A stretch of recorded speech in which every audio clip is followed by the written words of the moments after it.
મારા પુત્ર અને વહુએ મારા ચશ્મા ગુમ કરીને 20,000નો ચેક કહીને 20 લાખના ચેક પર સહી કરાવી બધા જ પૈસા ઉપાડી લીધા. જ્યારે મેં મારા પૈસા પાછા માંગ્યા તો મને ઘરની બહાર કાઢી મૂકવાની ધમકી આપવા લાગ્યા. આ બધાથી પરેશાન થઈને મેં એવી યુક્તિ અજમાવી કે મારા પૈસા તો શું, તેઓ મારા પગે પડીને માફી માંગવા પણ તૈયાર થઈ ગયા. સવારનો સમય હતો, પરંતુ વસુંધરાજીના જીવનમાં જાણે ધુમ્મસ છવાયેલું હતું. તેમની આંખોની રોશની હવે પહેલાં જેવી રહી નહોતી. ચશ્મા વગર તેમને દરેક ચહેરો બસ એક પડછાયો જેવો દેખાતો હતો. ત્યારે જ તેમનો પુત્ર નકુલ રૂમમાં દાખલ થયો. તેના ચહેરા પર એક અજીબ ગભરાટ અને ઉતાવળ હતી, જે તેના અવાજમાં પણ સ્પષ્ટ દેખાતી હતી. નકુલે હાથમાં એક ચેકબુક દબાવી રાખી હતી. તેને મા પાસે જઈને મોટી માસૂમિયતથી કહ્યું, "મા, જરા ચેક પર તારી સહી તો કરી દે. મને પૈસાની ખૂબ સખત જરૂર છે. સગુનની સ્કૂલ ફી ભરવાની છેલ્લી તારીખ આજે જ છે.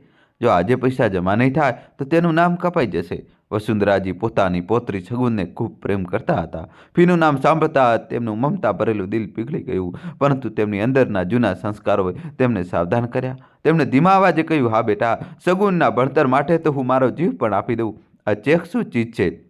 લાવ, હું સહી કરી દઉં છું. પણ પહેલાં મારું ચશ્મા તો લેવા દે. ઓછામાં ઓછું જોઈ તો લઉં કે કેટલી રકમ ઉપાડી રહ્યો છે અને ક્યાં સહી કરવાની છે. જોયા વગર કાગળ પર હાથ ચલાવવો ઠીક નથી." એમ કહીને વસુંધરાજી પોતાના ઓશિકા પાસે રાખેલા ટેબલ પર હાથ મારવા લાગ્યા. તેમને યાદ હતું કે રાત્રે ચશ્મા અહીં જ રાખ્યા હતા, પરંતુ ત્યાં ખાલીપા સિવાય બીજું કંઈ નહોતું.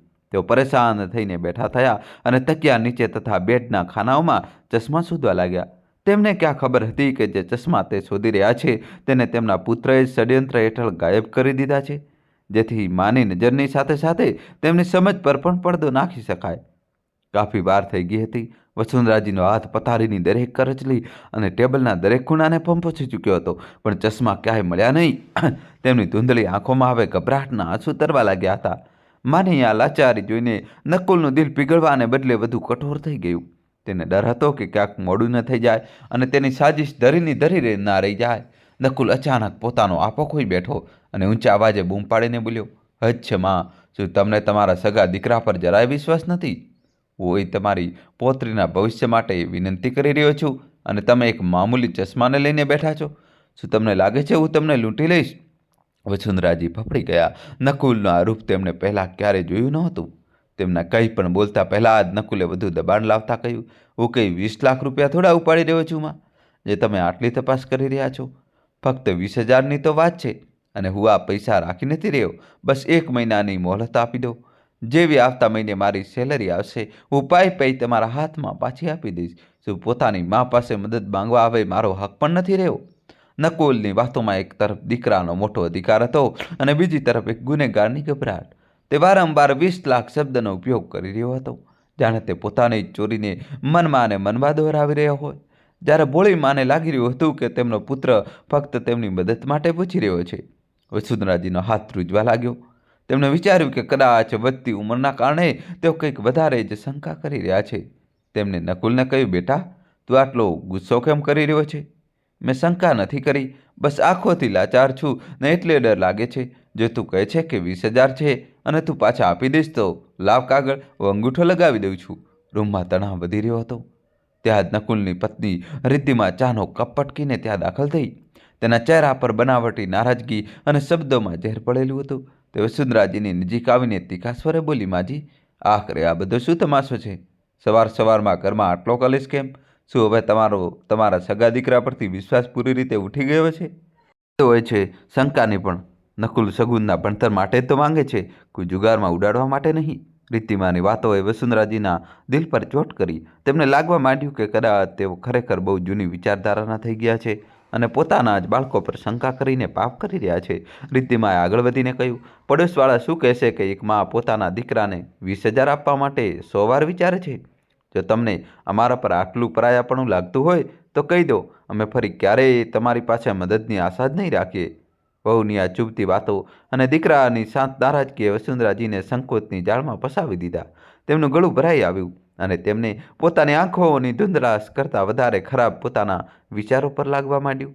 તેમણે લાંબો શ્વાસ લીધો અને મનમાં પોતાની જાતને કોસી, "હું પણ કેટલી પાગલ છું. મારો દીકરો ક્યારેય મારું ખરાબ થોડું ઈચ્છશે."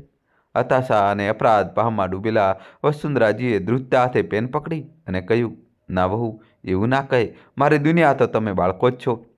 લા બેટા નકુલ, ક્યાં સહી કરવાની છે તે કહી દે. મને કંઈ સાફ દેખાતું નથી. બસ તારા ભરોસે સહી કરી રહી છું. નકુલે ફટાફટ ચેક તેમની સામે રાખ્યો અને પોતાની આંગળી એ જગ્યાએ મૂકી દીધી જ્યાં માએ સહી કરવાની હતી. ચશ્મા ન હોવાને કારણે વસુંધરાજીને તે સફેદ કાગળ બસ એક ધૂંધળો ટુકડો દેખાઈ રહ્યો હતો.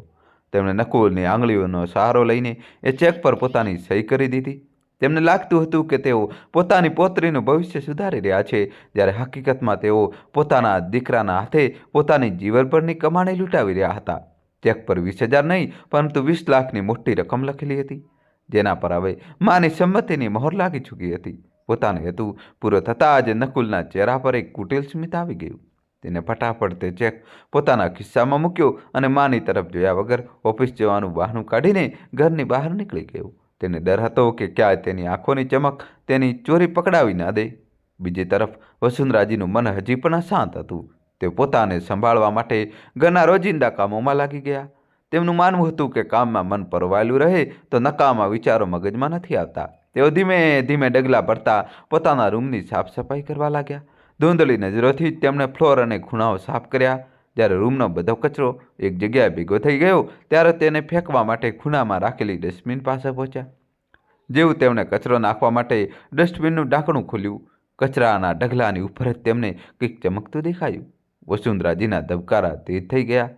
તેમણે નમીને તે વસ્તુ ઉપાડી તો તેમના પગ નીચેની જમીન સરકી ગઈ.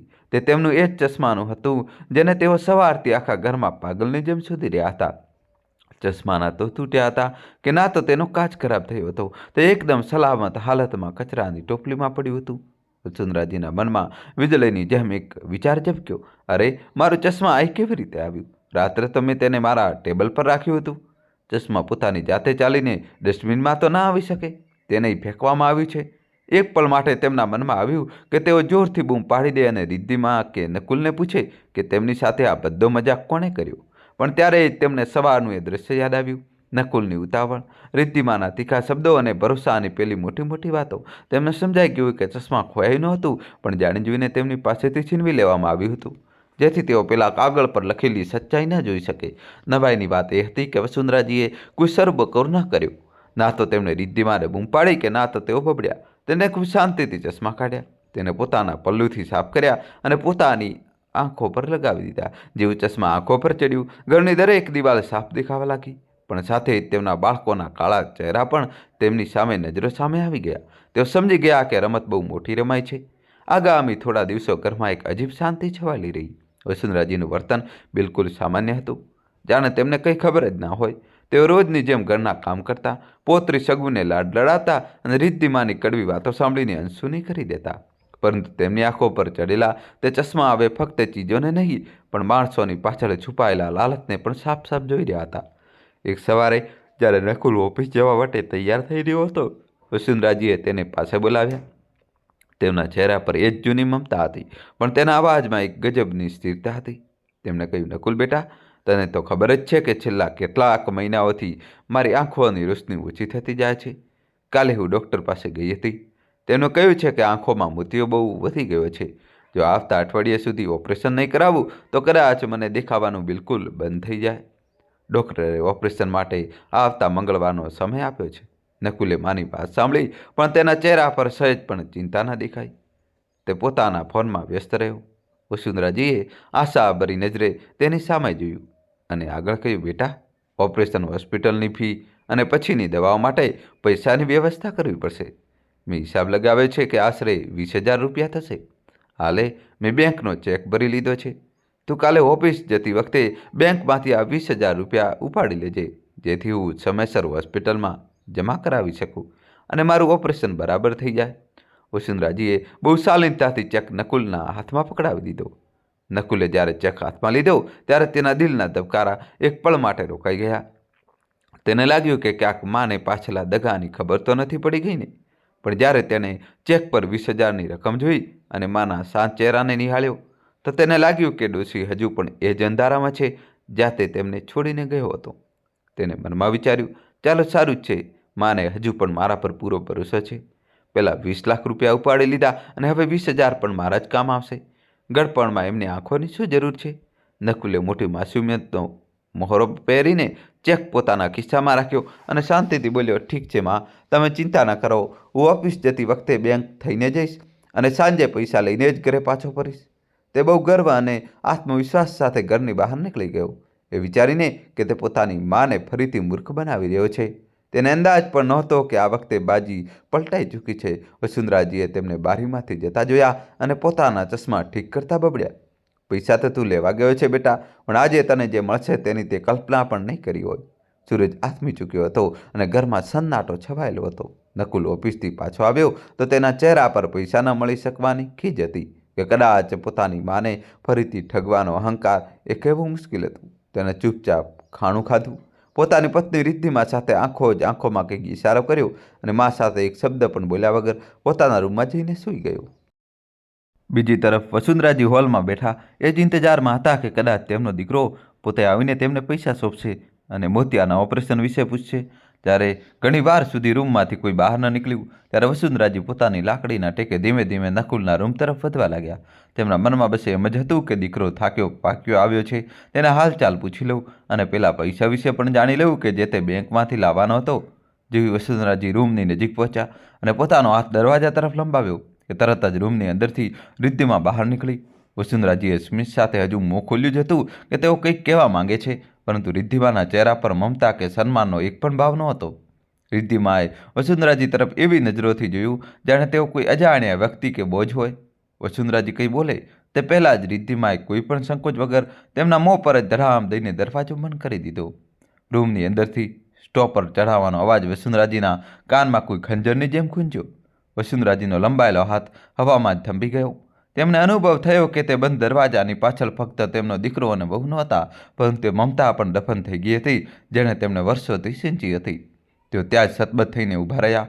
અંધારા ગલિયારામાં તેમની આંખો પર ચડેલા તે ચશ્મા હવે આંસુઓને કારણે ધૂંધળા થઈ રહ્યા હતા. તેમણે કોઈ અવાજ ન કર્યો, ન દરવાજો ખખડાવ્યો, ન તો પોતાની વહુની બદતમીજી પર બૂમો પાડી. તેઓ ભારે ડગલે પાછા પોતાના રૂમ તરફ વળી ગયા. તે એકાંત રૂમની શાંતિમાં તેમણે પોતાની જાતને કહ્યું, જ્યારે સંબંધોના દરવાજા બંધ થઈ જાય ત્યારે માણસે પોતાની ઇજ્જતની ચોખટ પોતે જ સંભાળી લેવી જોઈએ. તેને દરવાજો બંધ કરીને મને બહાર નથી કાઢી, પરંતુ પોતાની જાતને મારા દિલમાંથી બહાર કરી દીધી છે. દોસ્તો, કહાની છેલ્લા સુધી જોજો અને વિડીયો લાઇક કરી ચેનલ સબસ્ક્રાઈબ કરી દો. બીજી સવારે જ્યારે સૂરજનું પહેલું કિરણ બારીમાંથી આવ્યું ત્યારે વસુંધરાજી પહેલેથી જ તૈયાર હતા. રાતભરની કડવાશને કારણે તેમણે પોતાની ભીતર જ ક્યાંક દફનાવી દીધી હતી. જેવા નકુલ પોતાના રૂમમાંથી બહાર નીકળ્યો અને ઓફિસ જવા માટે બૂટ પહેરવા લાગ્યો, વસુંધરાજી તેની પાસે જઈને ઊભા રહ્યા. વસુંધરાજીએ ખૂબ જ સહજતાથી પોતાની વાત મૂકી. નકુલ બેટા, રાત્રે તો તું ઓફિસથી થાકેલો આવ્યો હતો એટલે મેં વધારે વાત ન કરી. હવે તે રૂપિયા આપી દે, કારણ કે ડૉક્ટર મારા મોતિયાના ઓપરેશન માટે આવતીકાલ સવારનો જ સમય આપ્યો છે. મારે હોસ્પિટલ જઈને એડવાન્સ પૈસા જમા કરાવવાના છે અને ઘર માટે કેટલીક જરૂરી દવાઓ પણ મંગાવવાની છે. હવે વધુ મોડું કરી શકાય તેમ નથી બેટા, નહીંતર મારી આંખોની તકલીફ વધુ વધી જશે. નકુલના કપાળ પર એક ક્ષણ માટે કરચલી ઉપસી આવી, પરંતુ તેણે તરત જ પોતાના ચહેરા પર એક ખોટી લાચારી ઉઠી લીધી.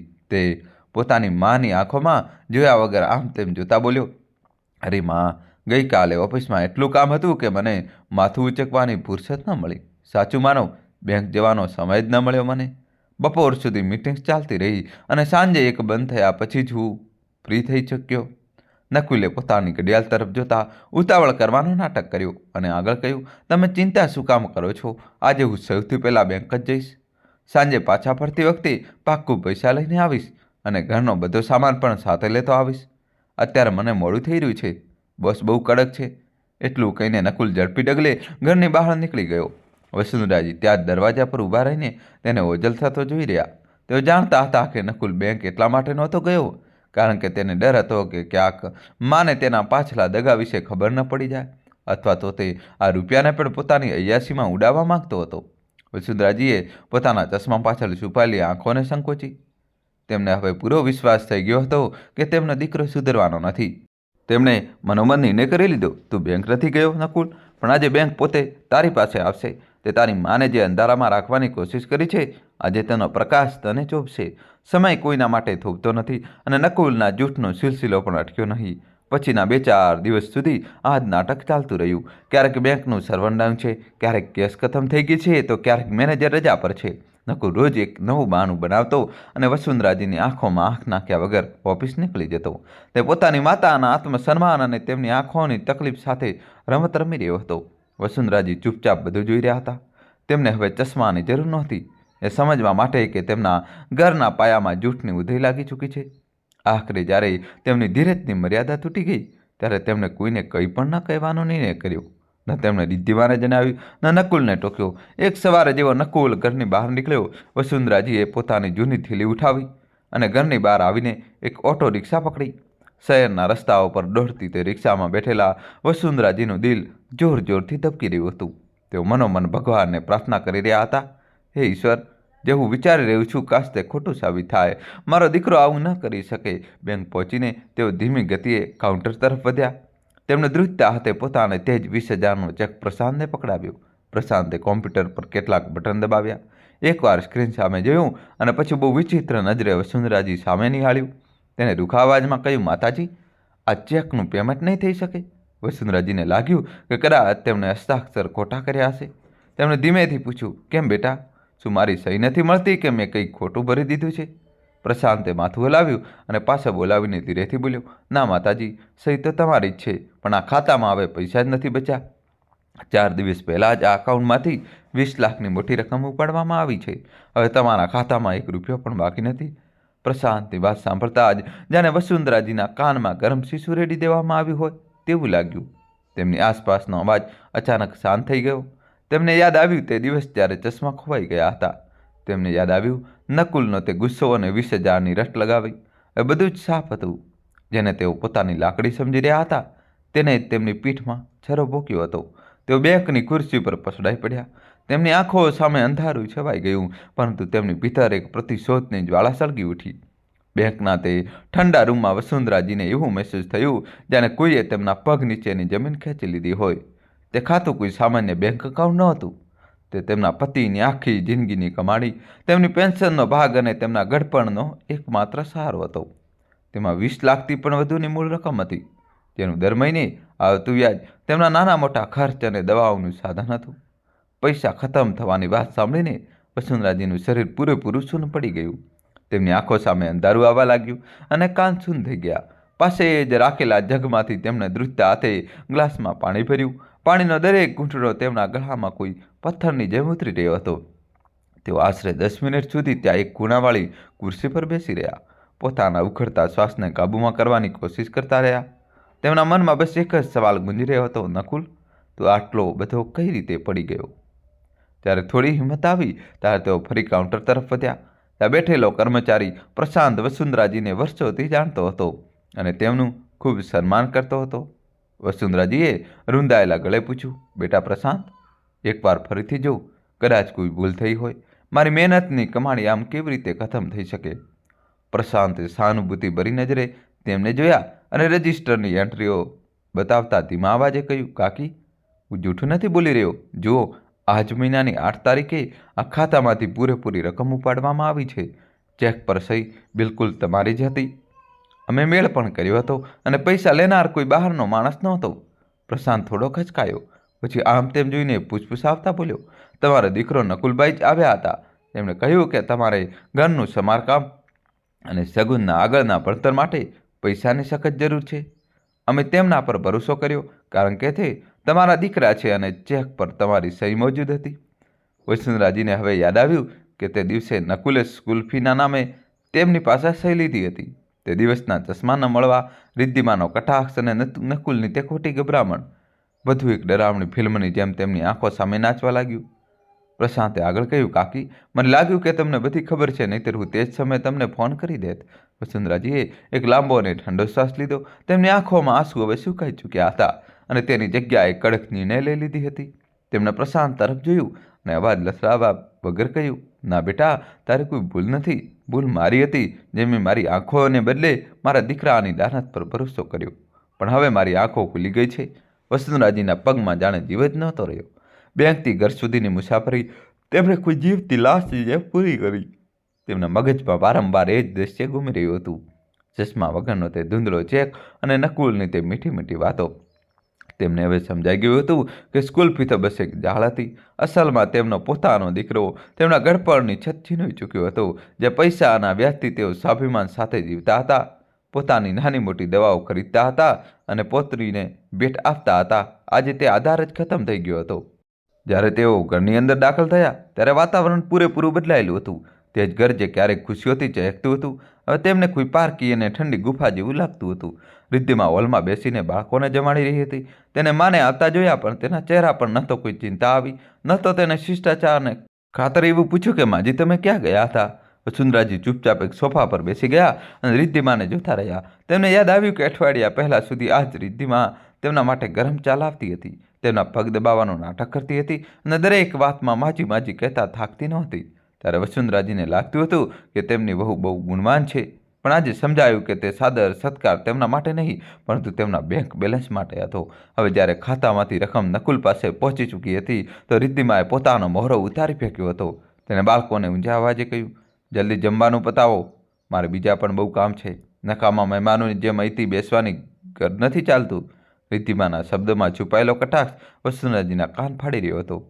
વસુંધરાજીને મન થયું કે અત્યારે જ બૂમ પાડીને કહી દે કે વહુ, જે થાળીમાં તમે જમી રહ્યા છો ને તે મારા જ પૈસાથી આવી છે. પરંતુ પછી તેમને યાદ આવ્યું કે તેમના પુત્રએ જ આ બધું રચ્યું હતું. જો પુત્ર જ ગદ્દાર નીકળે તો બહુ શું ફરિયાદ કરવી. તેમણે અનુભવ્યું કે છેલ્લા 2 દિવસથી તેમને મળતું ખાવાનું પણ ઓછું થઈ ગયું હતું અને તેમની હાજરીને સંપૂર્ણપણે નજરઅંદાજ કરવામાં આવી રહી હતી. વસુંધરાજીએ પોતાની કાંપતી આંગળીઓથી પોતાના ચશ્મા ઠીક કર્યા. હવે તેમને બધું જ સાફ દેખાઈ રહ્યું હતું. પુત્રનો લોભ, બહુની બદતમીજી અને તેમનું પોતાનું એકલવાયપણું. તેમણે નક્કી કરી લીધું કે હવે રડવાનો સમય નથી. જો તેમણે તેમને જીવતા શીખવાડ્યું છે તો હવે તેમને સજા આપવાનું પણ તેઓ જ શીખવાડશે. વસુંધરાજી સવારથી ભૂખ્યા તરસ્યા બેંકના ધક્કા ખાઈને પાછા ફર્યા હતા. થાક અને માનસિક તણાવને કારણે તેમનું શરીર સાથ આપી રહ્યું ન હતું.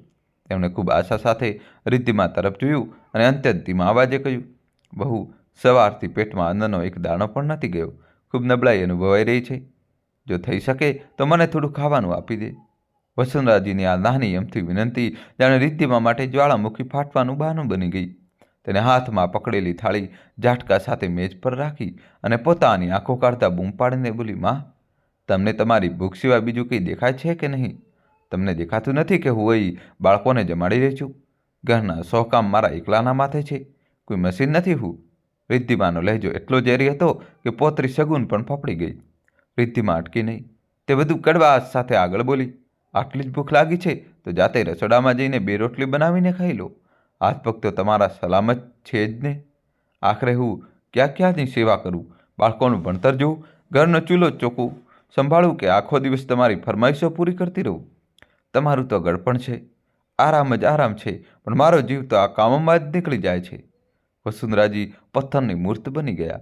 તેમને યાદ આવ્યું કે હજુ થોડા દિવસ પહેલાં સુધી જ્યારે તેમના ખાતામાં રૂપિયા હતા ત્યારે રિદ્ધિમા તેમને પલંગ સુધી ચા પહોંચાડતી હતી અને કહેતી હતી, માજી, તમે રસોડા તરફ ના આવતા, બસ આરામ કરો.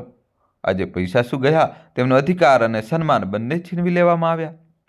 વસુંધરાજી ભીની આંખે રસોડા તરફ જોયું, જ્યાં તેમણે વર્ષો સુધી બધા માટે પ્રેમથી રસોઈ બનાવી હતી. તેમણે રિદ્ધિમાને કોઈ જવાબ ના આપ્યો, બસ પોતાની લાકડી મજબૂતીથી પકડી લીધી. તેમને સમજાઈ ગયું કે આ ઘરમાં હવે તેમના માટે મમતાની કોઈ જગ્યા બચી નથી. રિદ્ધિમાનું આ બદલાયેલું રૂપ તેમને એ કહેવા માટે પૂરતું હતું કે તેમના આજે પૈસાની ગરમી હવે તેમને જ બાળવા માટે વાપરવામાં આવી રહી હતી. રિદ્ધિમાના એ ઝેરીલા શબ્દો વસુંધરાજીના કાનમાં પીગળેલા શીશાની જેમ ઉતરી રહ્યા હતા. તેમની આંખોમાં આંસુ ભરાઈ આવ્યા, પણ તેમણે રિદ્ધિમા સામે પોતાનું દુઃખ જાહેર ન કર્યું. તેઓ જાણતા હતા કે હવે તેમના આંસુઓની કિંમત તે ઘરમાં કોડીની પણ રહી નથી. તેઓ લથડતા ડગલે દિવાલનો સહારો લેતા પોતાના અંધારા ઓરડા તરફ વધી ગયા. પાછળથી રિદ્ધિમાની બડબડાટ હજુ પણ સંભળાઈ રહી હતી. આજકાલના ડોસાડોશીપણને પોતાની જવાબદારી કંઈ સમજતા નથી, બસ હુકમ ચલાવતા જાણે છે. ઓરડામાં પહોંચીને વસુંધરાજીએ ધીરેથી દરવાજો બંધ કર્યો અને પલંગના ખૂણે બેસી ગયા. જેવું એકાંત મળ્યું કે તેમના સંયમનો બંધ તૂટી ગયો. તેઓ ધ્રુસકે અને ધ્રુસકે રડવા લાગ્યા. ડુસકાને રોકવા માટે તેમણે પોતાના પાલવને મોઢામાં દબાવી દીધો, જેથી તેમની પોતરી સગુન તેમને અવાજ ન સાંભળી લે. તેઓ વિચારી રહ્યા હતા, શું આ એ જ નકુલ છે જેને મેં મારી રાતની ઊંઘ બગાડીને ઉછેર્યો હતો? શું આ જ દિવસ માટે મેં પાઈ જોડી હતી કે ગડપણમાં પોતાની જ રસોઈમાંથી મને બહાર કાઢી મૂકવામાં આવશે? વસુંધરાજીને આજે એક કડવું સત્ય સમજાઈ ગયું હતું કે સંસારમાં સંબંધોનો પાયો લાગણીઓ પર નહીં પણ પૈસા પર ટકેલો હોય છે. જ્યાં સુધી તેમના બેંક ખાતામાં રૂપિયાનું બળ હતું ત્યાં સુધી તેઓ આ ઘરની મહારાણી હતા. આજે પૈસા નકુલ અને રિદ્ધિમાની મુઠ્ઠીમાં શું ગયા? માની મમતા એક બોજ બની ગઈ. ખરેખર પૈસો બોલે છે અને આજે તે પૈસો તેમની વહુની જીભ પરથી ગાળો બનીને વરસી રહ્યો હતો. તે આખી રાત વસુંધરાજીના ઓરડામાં કોઈ ના આવ્યું. ન તો નકુલે આવીને પૂછ્યું કે માં તે જમ્યું કે નહીં, અને ન તો રિદ્ધિમાએ પાણીનો એક ગ્લાસ આપ્યો.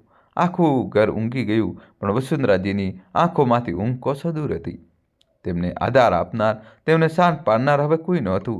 તેઓ પૂરી રીતે એકલા હતા, પણ એ જ એકલતા વચ્ચે અંધારામાં ચમકતી તેમની આંખો એક નવો નિર્ણય લઈ લીધો હતો. દોસ્તો, કહાની છેલ્લા સુધી જોજો, નવો ટ્વિસ્ટ આવશે. વિડીયો લાઇક કરીને ચેનલ સબસ્ક્રાઇબ કરી દો. અંધારા ઓરડામાં એકલા બેઠેલા વસુંધરાજીની આંખો સામે યાદવનું એક ચલચિત્ર ચાલવા લાગ્યું. તેમને નારાયણજીની યાદ આવી, જે તેમના પતિ જ નહીં, તેમના સૌથી મોટા રક્ષક હતા. નારાયણજીનો સ્વભાવ નારિયેળ જેવો હતો, ઉપરથી સખત પણ અંદરથી અત્યંત કોમળ. તેઓ અવારનવાર કહેતા, વસુંધરાજી, જ્યાં સુધી હું છું ત્યાં સુધી તારી આંખમાં એક આંસુનું ટીપું પણ મને બરદાસ્ત નહીં થાય. તે આ ઘરને મંદિર બનાવ્યું છે અને તું આ મંદિરની દેવી છે. વસુંધરાજી એક કુશળ ગૃહિણી હતા. તેમણે વર્ષો સુધી પોતાની ઈચ્છાઓને મારીને ઘરની એક એક ઈંટને સંજોવી હતી. નારાયણજીની મર્યાદિત આવકમાં પણ તેમણે ક્યારેય પરિવારને કોઈ વસ્તુની ખોટ આપવા દીધી નહોતી. અને પછી તેમના જીવનમાં નકુલ આવ્યો. નકુલના જન્મ પછી તો જાણે ઘરમાં ખુશીઓનું પૂર આવ્યું હતું. વસુંધરાજીને યાદ આવ્યું કે કેવી રીતે તેઓ રાત રાત જાગીને નકુલના ભીના ગોદડા બદલતા હતા, તેને પોતાના ખોળામાં સુવડાવતા હતા, તેની એક નાની છીંક પર આખું ઘર માથે લેતા હતા. તેમણે પોતાની સાડીઓના અરમાન છોડીને નકુલ માટે સરસ રમકડા અને પુસ્તકો ખરીદ્યા હતા. તે અવારનવાર નકુલનું કપાળ ચૂમીને કહેતા, મારો દીકરો મોટો થઈને મારો સહારો બનશે, મારી આંખોનો તારો બનશે. તેમને એ દિવસ પણ યાદ આવ્યો જ્યારે નકુલે પહેલીવાર માં કહ્યું હતું. તે એક શબ્દની મીઠાશે તેમની જિંદગીભરનો થાક ઉતારી દીધો હતો. તેમણે તેને ખૂબ લાડ પ્રેમથી ઉછેર્યો. તેને ક્યારેય અભાવનો અહેસાસ થવા ન દીધો. તેમણે વિચાર્યું હતું કે જે દીકરાને તેમણે પોતાની મમતાની છાયામાં મોટો કર્યો છે, તે ગડપણમાં તેમના માટે એક વટવૃક્ષ બનશે. પણ આજે એ જ આંખોનો તારો તેમની આંખોમાં કાંકરાની જેમ ખૂંચી રહ્યો હતો. જે નકુલની ખુશી માટે તેમણે ક્યારેય એક નારાયણજી સાથે ઝઘડો વહોરી લીધો હતો, આજે એ જ નકુલ પોતાની પત્ની સાથે મળીને તેમને તલતર મરવા માટે છોડી ચૂક્યો હતો. વસુંધરાજીએ ચશ્મા પાછળથી પોતાની ધૂંધળી આંખો લૂછી અને બડબડ્યા, નારાયણજી, તમે તો મને ક્યારેય રડવા ન દીધી, પણ જુઓ, તમારા જ અંશે આજે મને મારા જ ઘરમાં અનાથ બનાવી દીધી. શું આજ મારી પરવરિશનું ફળ છે? નારાયણજી એક પ્રતિષ્ઠિત કંપનીમાં મેનેજરના પદે હતા. તેમના સખત પરિશ્રમ અને વસુંધરાજીની સૂઝબૂછનું જ પરિણામ હતું, જે ઘરમાં ક્યારેય કોઈ વસ્તુની અછત રહી નહોતી.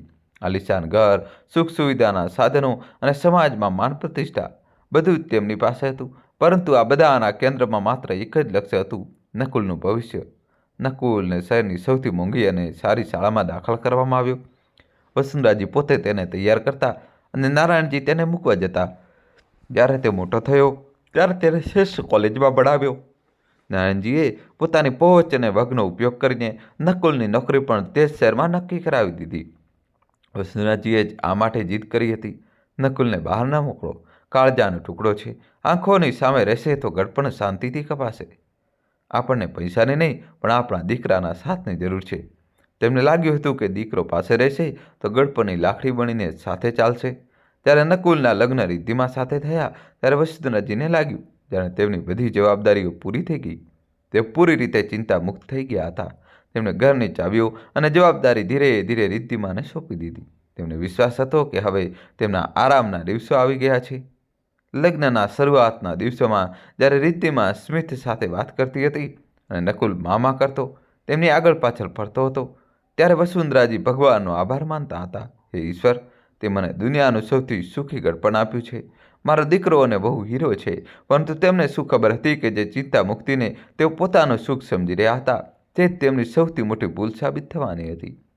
તેમણે જે છોડને પોતાના લોહી પરસેવાથી સિંચ્યો હતો, તે વટવૃક્ષ બનવાને બદલે એક એવો નાગ નીકળ્યો જેને સૌથી પહેલાં પોતાના મૂળ એટલે કે પોતાની માને જ ડંખવાનું શરૂ કરી દીધું. વસુંધરાજીને તે દિવસ આજે પણ યાદ હતો જ્યારે તેમણે રિદ્ધિમાને પહેલીવાર જોઈ હતી.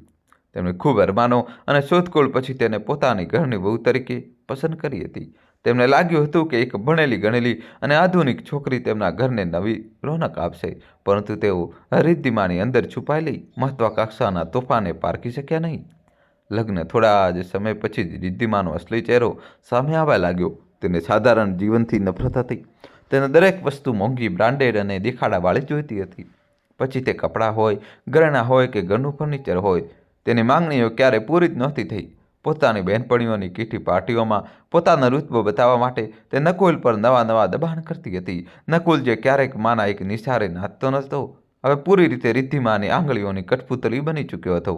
રિદ્ધિમાને ખુશ કરવા માટે દિવસ રાત તેની પાછળ લાગ્યો રહેતો. તેની દરેક વ્યાજબી ગેરવ્યાજબી માંગ પૂરી કરવી એ જ જાણે નકુલના જીવનનો એકમાત્ર મકસદ બની ગયો હતો. નારાયણજી અને વસુંધરાજી પોતાની આંખો સામે દીકરાને બદલતા જોઈ રહ્યા હતા. તેઓ જોઈ રહ્યા હતા કે કેવી રીતે તેમનો સંસ્કારી દીકરો હવે પોતાની પત્નીની વિલાસિતા માટે પોતાની કમાણી અને પોતાના સિદ્ધાંતોની બલિ આપી રહ્યો છે. ઘણીવાર નારાયણજીનો જીવ થયો કે નકુલને ટોકે, તેને સમજાવે કે ચાદર હોય એટલા જ છોડ તણાય, પરંતુ દરેક વખતે વસુંધરાજી તેમનો હાથ પકડીને રોકી દેતા. તેઓ કહેતા, રહેવા દો ને, હજુ નવા શોખ છે, ધીરે ધીરે બધું સંભાળી લેશે. જો આપણે કંઈક કહેશું તો ઘરમાં કલેશ થશે. હું નથી ઈચ્છતી કે આપણા ઘરની શાંતિ ભંગ થાય. શાંતિ જાળવી રાખવાની આ જ ઈચ્છા તે બંનેને ચૂપ રહેવા મજબૂર કરી દીધા. તેમણે પોતાનો અવાજ દબાવી દીધો જેથી ઘરમાં કડબાશ ન દોડાય, પરંતુ તેમની આ જ ખામોશી નકુલ અને રિદ્ધિમા માટે છૂટો દોર બની ગઈ. તેમને લાગ્યું કે વડીલો હવે લાચાર છે અને તેઓ જે ઈચ્છે તે કરી શકે છે. વસુંધરાજીને આજે અહેસાસ થઈ રહ્યો હતો કે જે શાંતિને બચાવવા માટે તેમણે સમાધાન કર્યું હતું, આજે તેણે જ તેમને આ અશાંતિના મોઢ પર લાવીને ઊભા કરી દીધા છે. સમયનું ચક્ર ચાલતું રહ્યું અને ઘરમાં નકુલ અને રિદ્ધિમાના બે બાળકોની કિલકિલારીઓ ગુંજવા લાગી. બાળકોના આવવાથી ઘરની રોનક તો ઘણી પણ વધી. રિદ્ધિમાની મહત્વાકાંક્ષાઓ હજુ પણ બેલગામ થઈ ગઈ. નારાયણજી જે જીવનના અનુભવોથી ઘડાયેલા હતા, તેઓ જાણતા હતા કે આવનારો સમય કઠિન હોઈ શકે છે. તેમની કંપની પ્રાઇવેટ હતી. ચેલો થતો કે રિટાયરમેન્ટ પછી કોઈ બાંધેલી પેન્શન મળવાની નહોતી. નારાયણજીને હંમેશા વસુંધરાજીના ભવિષ્યની ચિંતા સતાવતી હતી. તેઓ વારંવાર કહેતા, વસુંધરા, કાલનો શું ભરોસો, હું રહું કે ન રહું, પણ હું તને કોઈની આગળ હાથ ફેલાવવા માટે છોડવા નથી માંગતો.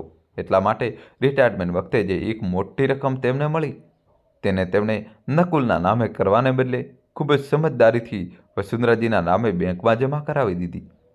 તેમણે સુનિશ્ચિત કર્યું કે આ જમા પૂંજીનું વ્યાજ દર મહિને સીધું વસુંધરાજીના ખાતામાં આવે, જેથી તેમને પોતાની નાની મોટી જરૂરિયાતો માટે કોઈની સામે નજર ન ચૂકાવવી પડે.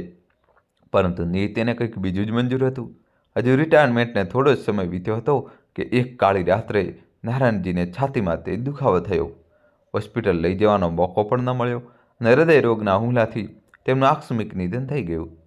વસુંધરાજી માટે આ માત્ર એક મૃત્યુ નહોતું, પરંતુ તેમના આખા સંસારનું પડી જવું હતું. જે છત નીચે તેઓ પોતાને સુરક્ષિત અનુભવતા હતા, તે છત જ માથેથી છીનવાઈ ગઈ. તેઓ પૂરી રીતે તૂટી ગયા, શૂન્ય થઈ ગયા. નારાયણજીનું જવું તેમના માટે એક ઊંડો આઘાત હતો, જેમાંથી બહાર આવવું અશક્ય લાગતું હતું. તે સમયે નકુલે તેમને ગળે લગાવીને હિંમત આપી હતી. માં, તમે ચિંતા ન કરો, હું છું ને.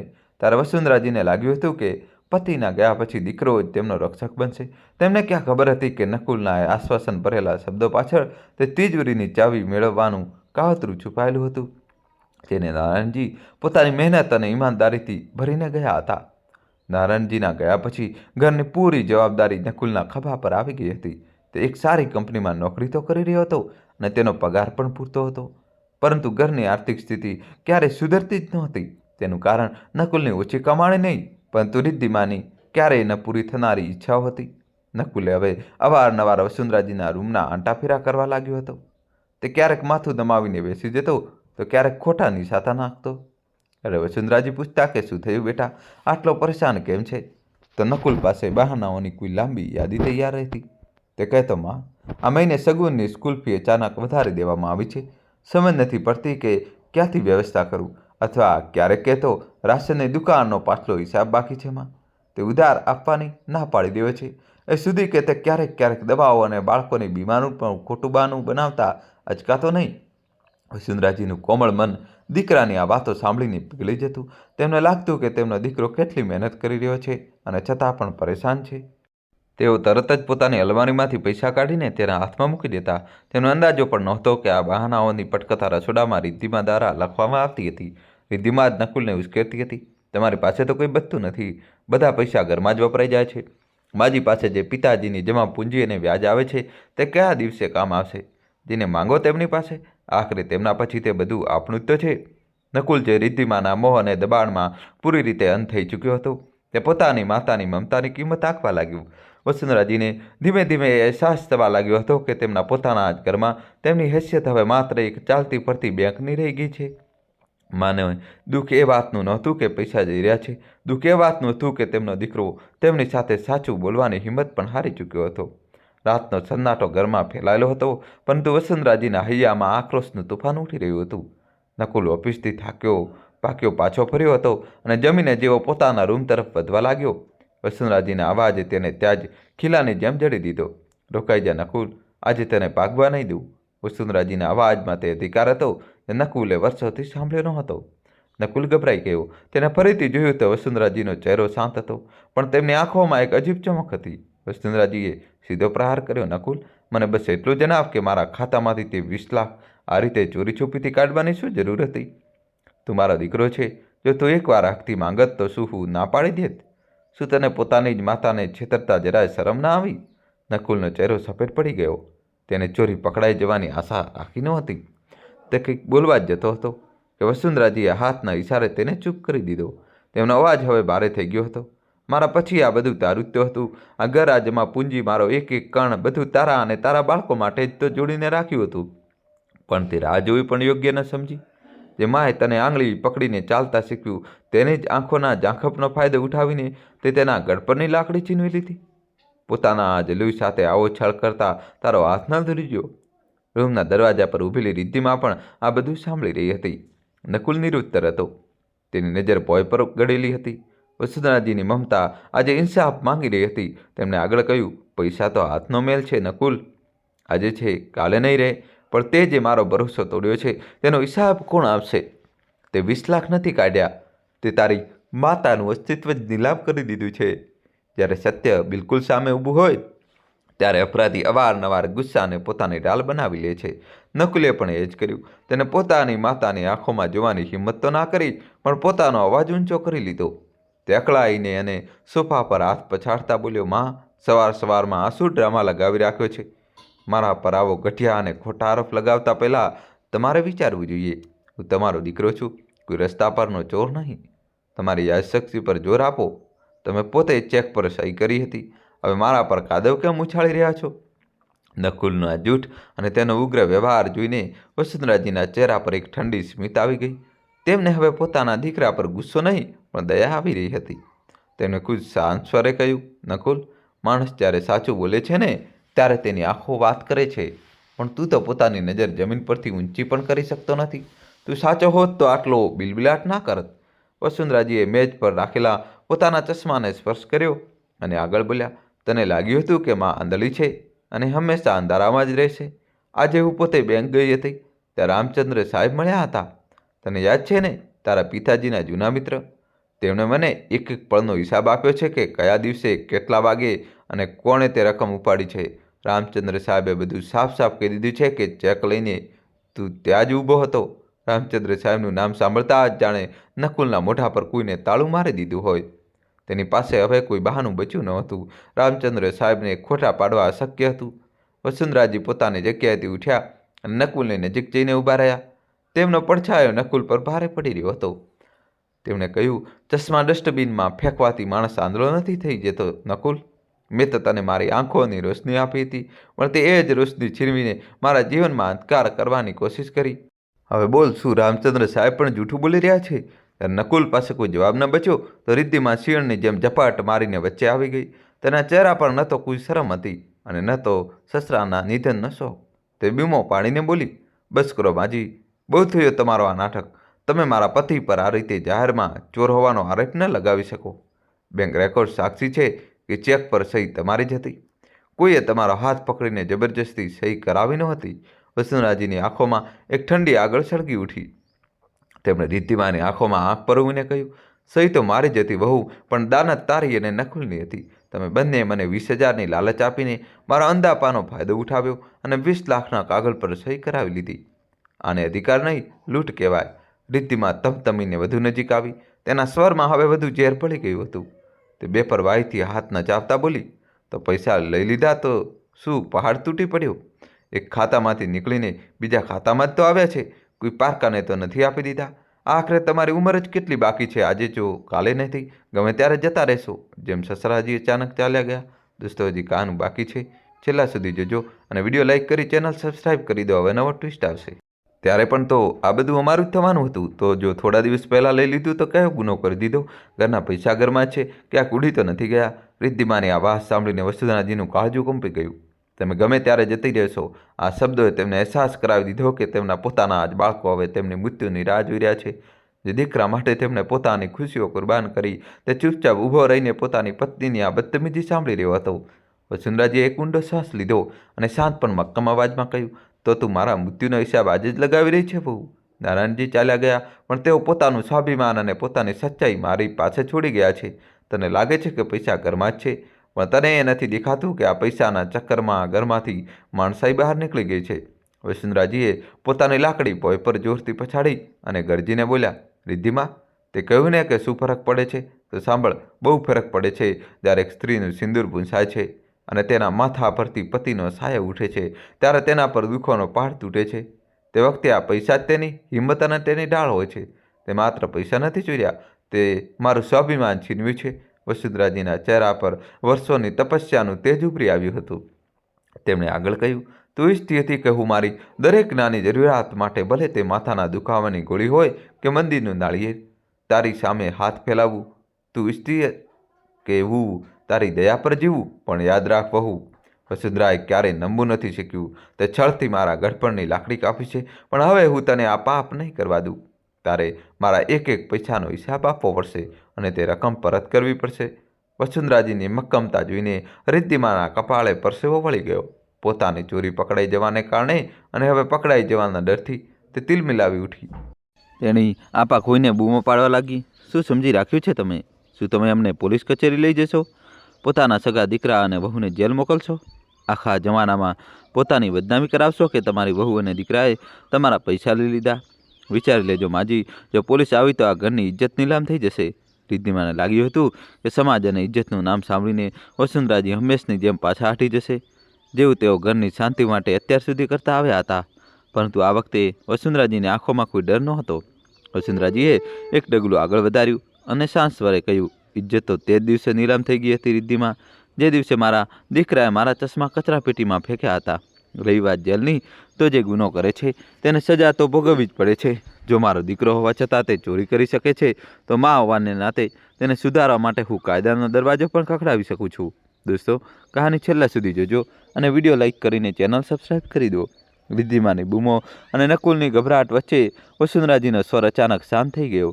તેમણે પોતાની ભીની આંખો લૂછી અને મક્કમતાથી કહ્યું, જેલ, પોલીસ, રિદ્ધિમા, હું આ બધું કરી શકું છું. કાયદો મને અધિકાર આપે છે કે હું મારી મિલકત અને સુરક્ષા માટે તમારી વિરુદ્ધ ઊભી રહું. પણ યાદ રાખજે વહુ, હું એક માં છું. સંતાન ગમે તેટલું ખરાબ નીકળે, માં ક્યારેય કસાઈ નથી બની શકતી. બાળકો ખરાબ કરી શકે છે, પણ એક માં ક્યારેય પોતાનો ધર્મ નથી બોલતી. એટલું કહીને વસુંધરાજી પાછળ વળ્યા વગર પોતાના રૂમ તરફ વધી ગયા. દરવાજો બંધ થવાનો અને સ્ટોપ પર કુંડી ચડવાનો અવાજ બહાર ઊભેલા નકુલ અને રિદ્ધિમાને એક ક્ષણ માટે રાહત તો આપી, પણ તેમના મનમાં એ સવાલ છોડી દીધો કે હવે આગળ શું થશે. રૂમની અંદર વસુંધરાજીએ પોતાની કબાટ ખોલી. ધ્રુજતા હાથે તેમણે સૌથી નીચે દબાવેલી એ ફાઇલ કાઢી, જેમાં ઘરની અસલી કાગળો અને તેમના પતિ નારાયણજીની વસિયત હતી. આ ઘર તેમના પતિએ સખત મહેનતથી બનાવ્યું હતું અને તેનો માલિકી હક વસુંધરાજીના નામે જ હતો. તેમણે એક ઊંડો શ્વાસ લીધો, પોતાના ચશ્મા ઠીક કર્યા અને પોતાના મોબાઈલ ફોનથી એક નંબર ડાયલ કર્યો. આ નંબર એક પ્રખ્યાત પ્રોપર્ટી ડીલરનો હતો, જે ઘર ખરીદવા અને વેચવાનું કામ કરતો હતો.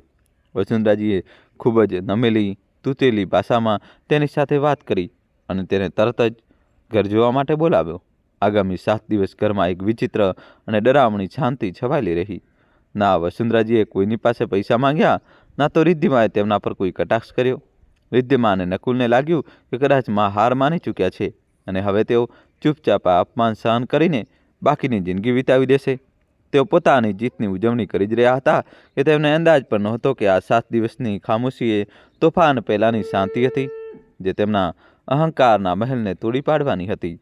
7 દિવસની એ રહસ્યમય ખામોશી ત્યારે તૂટી જ્યારે ઘરના દરવાજે કેટલાક અજાણ્યા લોકો હાથમાં ફાઇલો લઈને ઊભા હતા. નકુલ અને રિદ્ધિમાં નવાઈથી તેમને જોઈ જ રહ્યા હતા કે વસુંધરાજી પોતાના રૂમમાંથી બહાર આવ્યા. તેમના હાથમાં ઘરના અસલી કાગળો હતા અને ચહેરા પર એક એવી ચમક હતી જે નકુલે પહેલાં ક્યારેય જોઈ નહોતી.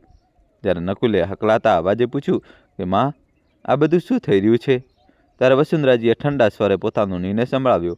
તેમણે સીધું નકુલ અને રિદ્ધિમાની આંખોમાં જોતા કહ્યું, તો તમે બંને મને પૂછ્યું હતું ને કે હું શું કરીશ? તો સાંભળી લો, મેં આ ઘર વેચવાનો સોદો પાક્કો કરી લીધો છે. હવે તમે બંને આ ઘરના માલિક નહીં, બસ થોડા દિવસોના મહેમાન છો. નકુલ બૂમ પાડ્યો, માં, આ તમે કેવી રીતે કરી શકો? આ અમારું ઘર છે. વસુંધરાજીએ શાંતિથી જવાબ આપ્યો, અમારું નહીં નકુલ, આ મારું ઘર છે. નારાયણજીએ આ મારા નામે કર્યું હતું જેથી મારે ક્યારેય કોઈની સાથે હાથ ન ફેલાવવો પડે. તું કોણ છે મને રોકનારો? તે મારા ખાતામાંથી મારા ગડપણની છેલ્લી મૂડી એ 20 લાખ રૂપિયા ચોર્યા. મારા ખાતામાં આજે પણ 1 રૂપિયો બાકી નથી. તો શું તું ઈચ્છતો હતો કે હું ભૂખે મરી જાઉં? મારે મારી વ્યવસ્થા જાતે જ કરવાની છે. રિદ્ધિમાના ચહેરાનો રંગ ઉડી ગયો. વસુંધરાજીએ આગળ કહ્યું, આ સોદો 70 લાખમાં નક્કી થયો છે. આ પૈસાથી હું મારા આગળના જીવનના રહેવા ખાવા અને દવાઓનો સન્માનજનક ઇંતજામ કરીશ. મેં મારા ભાઈ સાથે વાત કરી લીધી છે. તેમના ગામમાં એક નાનું અને સસ્તું ઘર મળી રહ્યું છે. હું ત્યાં જઈશ અને શાંતિથી મારી જિંદગીના બાકીના દિવસો ગુજારીશ. નકુલ અને રિદ્ધિમાના પગ નીચેની જાણે જમીન સરકી ગઈ. જે આલિશાન છત પર તેઓ કબજો જમાવીને બેઠા હતા તે તેમના માથા પરથી છીનવાઈ જવાની હતી. વસુંધરાજીએ અંતિમ પ્રહાર કરતા કહ્યું, તમે બંને જવાન છો, હાથ પગ સલામત છે, નોકરી છે, જાઓ કોઈ ભાડાના ઘરમાં તમારી નવી દુનિયા બસાવો. તમે મને બેસહારા છોડવાની કોશિશ કરી હતી, આજે મેં તમને આત્મનિર્ભર બનવાની તક આપી દીધી છે. નકુલ અને રિદ્ધિમાં સતબદ્ધ ઊભા હતા. તેમને લાગતું હતું કે કદાચ માં માત્ર તેમને ડરાવવા માટે આ બધું કહી રહ્યા છે.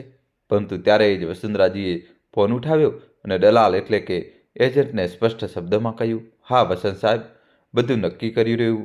તમે કાલે સવારે જ તમારા ખરીદદાર સાથે આવો અને આખું ઘર સારી રીતે જોઈ લો. મેં મારું મન મનાવી લીધું છે અને કાગળો પણ તૈયાર છે. એજન્ટ સાથે વાત કર્યા પછી વસુંધરાજીએ નકુલ તરફ જોયું. નકુલના ચહેરા પર હવે પેલો ગુસ્સો નહીં પણ એક ઊંડો ડર હતો. 70 લાખનું આ ઘર તેમના જીવનનું સૌથી મોટું સુરક્ષા કવચ હતું. શહેરની વચ્ચોવચ્ચ આટલી સુખ સુવિધાવાળી જગ્યા છોડીને જ્યાં તેમના બાળકોની સ્કૂલ હતી અને તેમનો ઓફિસ, કોઈ અજાણ્યા ભાડાના મકાનમાં જવું તેમના માટે કોઈ દુઃસ્વપ્નથી ઓછું નહોતું. રિદ્ધિમાં જે અત્યાર સુધી વાત વાત પર માચીને તેમની ઉંમરનો હવાલો આપી રહી હતી, હવે સંપૂર્ણ શાંત થઈ ગઈ હતી. તેને સમજાઈ ગયું હતું કે જે ઉંમરની તે મજાક ઉડાવી રહી હતી તે જ અનુભવ અને પરિપક્વતાએ આજે તેને બેઘર કરવાનો રસ્તો પસંદ કરી લીધો હતો. વસુંધરાજીએ પોતાની લાકડી ઉઠાવી અને પોતાના રૂમ તરફ વધતા કહ્યું, નકુલ, કાલે જ્યારે ખરીદદાર આવે ત્યારે ઘર સાફ રાખજે. હું નથી ઈચ્છતી કે મારા ઘરની વિદાય બદહાલીમાં થાય. અને હા, તમારી નવી જગ્યા શોધવાનું શરૂ કરી દો, કારણ કે મહિનાના અંત સુધીમાં મારે આ ઘર ખાલી કરીને નવા માલિકને સોંપવાનું છે. તે રાત્રે ઘરમાં ચૂલો ન સળગ્યો. નકુલ અને રિદ્ધિમાં હોલમાં અંધારામાં બેઠા હતા જ્યારે વસુંધરાજી પોતાના રૂમમાં પોતાનો સામાન સંકેલી રહ્યા હતા. તેમને દુખતું હતું કે જે ઘરને તેમને લોહી પરસેવાથી સિંચ્યું તેને વેચવું પડી રહ્યું છે, પણ તેમને એ વાતનો સંતોષ હતો કે હવે તેઓ કોઈના દગાના મોહતાજ નહીં રહે. જ્યારે દલાલ અને ખરીદદાર ઘર જોઈને ચાલ્યા ગયા ત્યારે ઘરનો સન્નાટો નકુલ અને રિદ્ધિમા માટે અસહ્ય થઈ ગયો. તેમને અહેસાસ થયો કે જે એસો આરામની તેઓ કલ્પના કરી રહ્યા હતા તે પળભરમાં ધૂળમાં મળી જવાની છે. હવે ના તેમની પાસે રહેવા માટે છત બચશે અને ના સમાજમાં કોઈ ઇજ્જત. નકુલ અને રિદ્ધિમા દોડીને વસુંધરાજીના રૂમમાં ગયા, તેમના પગે પડી ગયા. નકુલે ધ્રુસકે રડવા લાગ્યું, માં, અમને માફ કરી દે. લાલચે મારી આંખો ઉપર પાટા બાંધી દીધા હતા. હું ભૂલી ગયો હતો કે તમે મને પાળવા માટે કેટલી તકલીફો વેઠી છે. પ્લીઝ આ ઘર ના વેચો, અમને રસ્તો પર ન લાવો. રિદ્ધિમા પણ પોતાની ભૂલ પર શર્મિંદા હતી. તેની બધી અકળ ગાયબ થઈ ગઈ હતી. તેને રૂંધાયેલા ગળે કહ્યું, માજી, મને સમજાઈ ગયું કે પૈસા જ બધું નથી હોતું. તમારા વગર આ ઘર ફક્ત દિવાલોનું બાળકું છે. અમને એક મોકો વધુ આપો. વસુંધરાજી જે અત્યાર સુધી પથ્થરની મૂર્તિ બનીને બેઠા હતા તેમની આંખોમાંથી પણ મમતાના આંસુ છલકાઈ ગયા. અસલમાં ઘર વેચવાનું એ આખું પ્રકરણ વસુંધરાજીની એક સમજ વિચારેલી યોજના એટલે કે નાટક હતું.